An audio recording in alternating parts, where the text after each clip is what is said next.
ќе ви помогнеме на сите вас кои што ги користите платежните картички, а голем дел од граѓаните веќе ги користеа, иако на почетокот кога излегува беа скептици, нели колку е тоа сигурно, пари си се пари, но веќе нели си најдоа широка примена во плаќањето и во работата со нив. И сега во 2022 во областа на компјутерскиот криминал со платежни картички се регистрирани 173 кривични дела во Македонија, ова информација од МВР, кој што велат дека е направена штета од 14,2 милиони денари.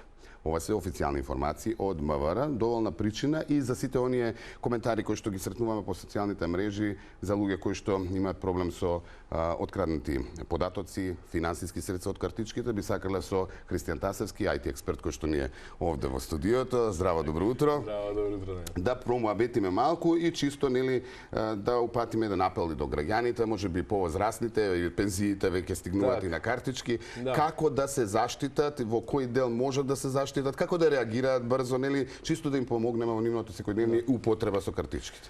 Да, па како што кажа и претходно, нели ја спомнавме 2022 година и веројатно по почетокот на пандемијата се случи таа експанзија на нагло користење на онлайн плаќање, нели тие онлайн трансакции, затоа што претходно пред 10-15 години го сме зборувале за колку проценти нели од населението ги користат тие онлайн плаќања, станувало збор за едноцифрени проценти, 4, 5, 6% нешто така. Меѓутоа сега во 2022 веќе имаме 40% од целото население кое што на одреден начин вршело некое онлайн плаќање. Да, и пред се нели со платежните картички. Сега, како што поминува времето, од една страна нели самите банки кои што ги издаваат тие картички се грижат да и самиот развој на технологијата нели се грижи да секој корисник да биде позаштитен, меѓутоа истовремено и оние кои што имаат некои намери да направат некоја измама, исто така ја ги следат новите трендови, токму така и користат. И ако и во моментот не сум сигурен дали може да кажеме дека како што се развива технологијата, може да очекуваме намалување. Ја сметам дека може би исто, ако не и повеќе, со тоа што генерално се зависи од нас. Сега ако зборуваме за начини како тоа се случува, нели со платежните картички, тука може да ставиме повеќе категории. Почнувајќи од нели оние традиционални фишинг напади, каде што да не се лажеме, сега се доста модифицирани и делуваат премногу сериозно, каде што вас дури ви се представуваат како од банка, дури да се запрашате дали навистина е, каде што ги бараат податоците од картичката, или имаше сега од овие што се како пошти, без разлика дали државна, приватна, каде што се представуваат измамници, ние сме од пошта, не успеала транзакцијата, па знаете, ни потребни се вашите податоци, кои што делуваат премногу сериозно за, знаете, да се запрашате на вистина во одреден момент дали сега е ова вистински или станува збор за некоја измама. Понатаму ги имаме исто така наречени скимери кои што се користат прилики дали на банкомати, дали каде што во моментот кога ја користите картичка да пробат да се превземат тие податоци со цел подоцна измамникот да може да ги користи, дали да се направи како скен, како да се види пинот кој што се пишува. Збориме физички присутен или онлайн? Дури физички присутен, овој вториот да го зборувам. И тука во трета категорија би ги ставиле нели ова најпопуларните веб страници за e-трговија, каде што и таму има дискутабилно постојат нели некои кои што се помалку релевантни, некои кои што воопшто не се релевантни, па целта им е само да измамат. Од друга страна, таму станува збор дури кога имаме релевантна веб страница, најде сепак треба да се земе во предвид дека напаѓачите, односно измамници, некојаш таргетираат и токму такви веб страници, каде што на едно место во една кошничка има премногу податоци, односно зачувани премногу картички. Тоа беше случај пред неколку години со AliExpress, ако не се лажам, која што е една на светско ниво, би рекол, една најпознатија платформи за онлайн тргување. Се тоа е, како да кажам, сериозна компанија, која што после тоа испратија и до банките, сите банки кои што имале картички, па се издаваа нови картички, меѓутоа и таквите веб страници, односно веб продавници, се понекогаш мета на измамници од тоа што на едно место во една кошничка можат да се најдат сите податоци. Така да би рекол опасности може би демнат од сите страни и секогаш има некои иновативни начини како да измамниците да дојдат до одредени податоци, односно конкретно до податоците од кредитната картичка, кои што најчесто се сведуваат нели на тој големиот број што е од предната страна и назад имаме уште 3 бројчиња кои што се за онлайн плаќање. Ме интересира покрај сите овие напади на картичките конкретно, колку тие се безбедни генерално за користење. Сега да не испадне да ги уплашиме луѓето па дека треба да се враќаат на кеш. Видете, по мене сметам дека се многу безбедни, доколку знаеме како ги користиме. Пред се, она што е сега во последните неколку години воведено, тоа е 3D верификација, односно вие за секој онлайн плаќање добивате код на телефонот кој што треба да го внесите за да ја валидирате. И тоа јас верувам дека, сега не знам точно за сите банки дали тоа веќе го имаат имплементирано, верувам дека го имаат и тоа треба и тоа како да се обрне внимание, нели тој код е представува сериозна сигурност. Понатаму доколку повторно ќе кажам со овие продавници, доколку користиме нели продавници кои што се верифицирани, сега има различни асоциации кои што се занимаваат нели со заштита на, ајде да кажеме, во трговијата.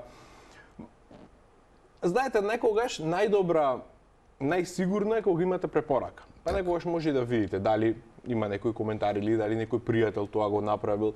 Со цел да не веруваме слепо во се што ќе видиме. А дека може да се заштитиме, верувам дека може. Со многу мала предпазливост, понатаму има уште една, ајде би рекол, добар начин за како да се внимава за нели да не бидат исплашени граѓаните. Многу едноставно сега на сите кои што користат онлайн банкарство или мобилно банкарство да се постават лимити. Со тоа што ако веќе има, можеби нема да го превенираме одредена кражба на податоци, меѓутоа може да ја сведиме на минимум. Замислете ако вие вообичаено да кажеме користите по некои не знам 100 евра, ајде сега да кажам, секој си има различно, тоа се 6000 денари, тогаш кога би поставиле вие некој лимит од 6000 денари на дневно, да може да ниво, и кога би имало кражба, знаете, таа кражба би се свела на таа измама би се свела на некој 6000 денари. Максимум. Со тоа што веројатно ќе го минимизирате, ќе минимизирате штетата.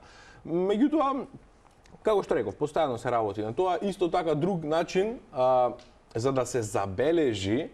Често има кога измамници доаѓаат до такви податоци, пробуваат да прво да направат некоја многу мала трансакција со цел да валидираат дали се точни податоците.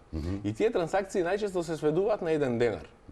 И луѓето често може и не забележуваат дека на пример од сметката ви фали 1 денар. Знаете, тоа е може и не то често толку се проверува, меѓутоа тоа е индикатор од една страна за измамници дека податоците со кои што располагаат се валидни и после извесен период да искористат таа картичка, а од друга страна па за овие што се нели корисниците на сопствениците на картичката, тоа може да биде индикатор дека тие податоци се во некои погрешни раце. Совете дигитално ако можат или извод нели да си вадат од банката или да си проверуваат дигитално каква е наплатата. Обично тие ситни што ги викаме наплати се генерално од банката, нели, провизија и така натаму. Не обрнуваме многу внимание, но ете дека треба буквално се да се следи што ви се случува на сметката, покажува и овој. Да, апсолутно, и тоа може да биде индикатор за некое потенцијално за некоја потенцијална измама. Така.